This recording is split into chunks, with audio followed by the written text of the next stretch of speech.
서울 신당동 예수마을교회가 설립한 대안학교인 서울실용음악고등학교가 최근 교육청 감사와 경찰 수사로 내홍을 겪고 있습니다. 학교에 비리가 있다고 교육청에 제보한 행정 직원이 수억 원대 부정 대출 사건에 관계돼 수사를 받고 있는데요. 학교 측은 이 직원 배후에 특정 단체가 연루돼 있다는 의혹을 제기하고 있습니다. 송주열 기자가 전합니다. 서울 실용음악고등학교는 기독교 대한감리회 소속 예수마을교회가 지난 2006년에 설립한 대안학교입니다. 설립 당시 미인가 대안학교로 출발한 서울 실용음악고는 2008년 교육청으로부터 도시형 대안학교로 인가받았고 학생 3명당 교사 1명을 배치하는 등 음악 인재를 양성하기 위해 힘써오고 있습니다. 그런데 최근 이 학교가 내홍을 겪고 있습니다. 지난해 8월 행정직원 A씨가 서울시 교육청에 공익제보 형태로 학교 문제를 고발했습니다.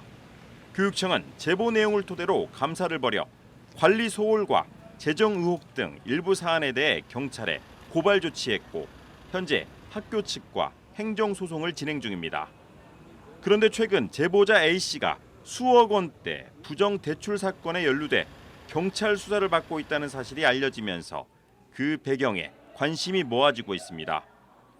행정직원 A씨는 학교와 무관한 28명을 교직원 공제회에 허위 등록해 공제회로부터 약 8억 원에 이르는 불법 대출을 받도록 한 혐의를 받고 있습니다.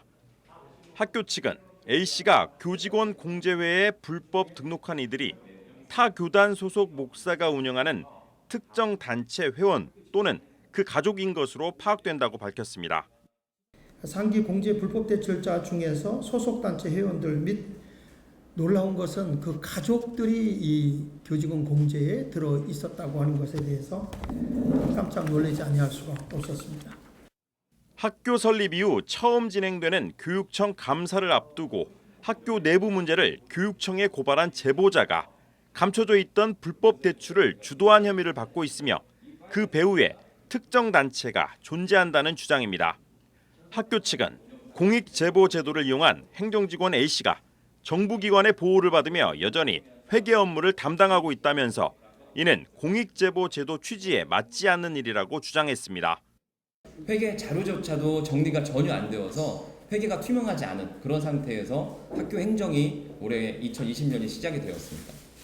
그런 상황에서 부정부패 방지법에 의해서 공익제보자 신변 보호, 그러니까 이번 사건과 다르게 부정부패법에 의해서 그 친구를 보호해줘야 된다라는 상황이 되어서 여전히 학교 자리에 앉아 있는 그런 상황입니다. 학교 측은 불법 대출 사건 수사 상황에 따라 A씨를 포함한 관련자들을 상대로 법적 조치에 나서겠다는 입장입니다. 한편 행정직원 A씨 등은 학교가 불법을 저질렀다면서 여전히 시위를 이어가고 있습니다.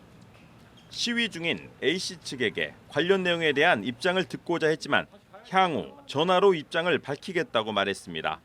CBS 뉴스 송주열입니다.